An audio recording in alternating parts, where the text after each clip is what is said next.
Hi, I'm Chris from Fully Charged Guildford. This is a Tern Vektron, and we're just going to show you the main features and how to use it. So the main power button is on top here. This has got the Bosch system. This is the Purion display, and the controls and the screen are all in one. So you've basically got the two main buttons here, the plus and the minus, and the different levels of assistance can be selected by those buttons.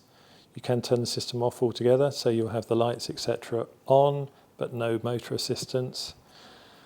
On the screen, you always get speed and the battery, but if you do a long press on the minus, you can also get trip distance, total distance, range, that's an estimate of what's left in the tank, and then back to your level of assistance.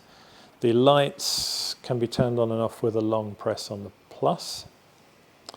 And on this model, you've got a separate switch for the headlight. The rear light stays on independent of that switch as long as the lights are selected on the display. You have a removable battery. So if you want to charge off the bike, there's a key which unlocks the battery from the bike there. You just turn the key, and then the battery can be charged directly. Make sure you get that click when you push it back in and you know it's secured. If you want to charge the battery on the bike, there's a little rubber cover there and the charger plugs in just behind it. So the Tern Vektron has got hydraulic brakes. So on the right is the front, on the left is the rear. It's got 10-speed derailleur gears. You have an indicator giving you an idea of what gear you're in there, and to change them it's down with that lever and up with the one behind. As with all derailleur gears, you need to be moving, pedalling for the change to work. Okay. So this is a one-size-fits-all bike, so plenty of adjustment here.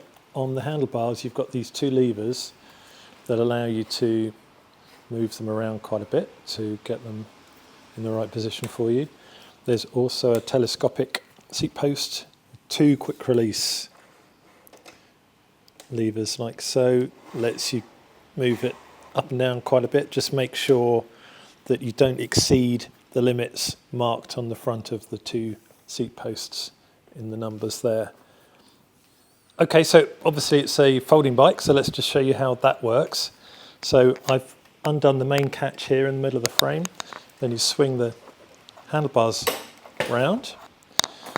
Then do the same thing to the catch there and drop the handlebars down there. There is a magnet which keeps those two together, but there is also a rubber strap if you need to, just to keep them a bit more tightly closed. You can obviously then get the bike in a smaller space than if it wasn't folded.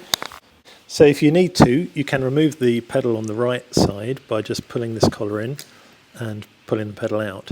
If there's a yellow plastic clip in there, that's to prevent you pushing the collar in so that you can't accidentally remove it.